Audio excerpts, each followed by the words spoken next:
প্রথমে তার শাশুড়িকে একটা আঘাত করে, সে আঘাতটা তার লাগে না। তখন তার শাশুড়ি তাকে বলে, তুই আমাকে মারতে আসছিস, তোকে আমি জেল খাটাবো। তখন সে চিন্তা করে যে আমি তো ফেল অ্যাটম যেহেতু হয়েছি, সে তো জেনে গেছে আমি তাকে মারার চেষ্টা করছি বা চাপাতি দিয়ে কোপানোর চেষ্টা করছি। তো সে বেঁচে থাকলে, জীবিত থাকলে তো সে এই বিষয় নিয়ে তার এখানে সংসার করা, এবং এই ভদ্রমহিলার সাথে তার এই স্বামী মানে শাশুড়ির সাথে ঝগড়ার কারণে কিন্তু তার একবার ডিভোর্সও হয়ে গেছিল। 1 মাস আগে সে আবার সংসার নতুন করে করা শুরু করছে।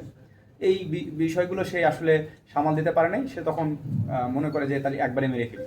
এই কারণে তার উপর জুপুরি কুপিয়ে তাকে মৃত্যু নিশ্চিত করে। তার স্বামী অর্থাৎ ওই যে মারা গেছেন ওনার ছেলে শহীদুল, সে বাইরে যাওয়ার পরে তার শাশুড়ি এবং এই ভদ্রমহিলা যে মরিয়ম অভিযুক্ত, তাদের মধ্যে কথা কাটাকাটি হয়, ঝগড়া হয়।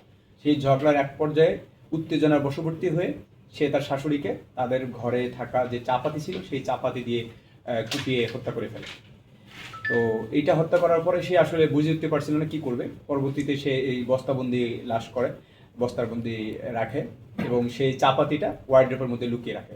সে জিজ্ঞাসাবাদে সর্বশেষ যখন এই ঘটনাগুলো বলে, আমরা তার এই বক্তব্য অনুযায়ী তার বাড়িতে আমরা তল্লাশি করে তার বাড়ির যে ওয়ার্ড্রপের ভিতর থেকে আমরা সেই হত্যাকাণ্ডে ব্যবহৃত যে চাপাতি সেটি উদ্ধার করতে সক্ষম হই। হত্যাকাণ্ডে সে একাই ছিল এবং তাদের দুইজনকার মধ্যকার আগে পূর্বেও বিভিন্ন ধরনের ঝগড়া হয়েছে। গতকালকেও এরকম একটা ঝগড়ার বশবর্তী হয়ে, হঠাৎ উত্তেজনার বশবর্তী হয়ে সেই ঘটনা ঘটিয়েছে।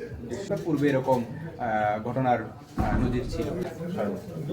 দুপুর 12টা 12:30 দিকে তার স্বামীকেও সে বলছিল যে তুমি দুপুরের খাবার বাইরে খেয়ে এসো। হত্যা করেছে, সে চাপাতি দিয়ে কুপিয়ে হত্যা করেছে। সে ছবি দিব, কিন্তু আপনাদের একটু দৃষ্টি আকর্ষণ করবো, আমরা আসামির সাথে আপনার কথা বলতে, আসামি হচ্ছে প্রেগনেন্ট। তো সেক্ষেত্রে আমরা চাই যে তার যে বিষয়গুলো, সেফটি বিষয়গুলো আছে, এগুলো আমরা রাখবো। জাস্ট আমরা এরকম একটা ছবি আমরা আপনাদেরকে দিই। একটা দোকানে সে কর্মচারী আর কি, আসামিকে রাত্রে আমরা 12:30 দিকের ঘটনা, আমরা রাত্রে 2টা 2:30টার পরে আসামিকে আমরা আমাদের ঘরে দিই। 10টার দিকে না, তখন সে দেখে নাই এবং তখন থানায় অভিযোগ করে। থানায় অভিযোগ হয়তো অন্য জায়গায় রাখা ছিল, পরবর্তীতে ওখানে রাখা হয়েছে।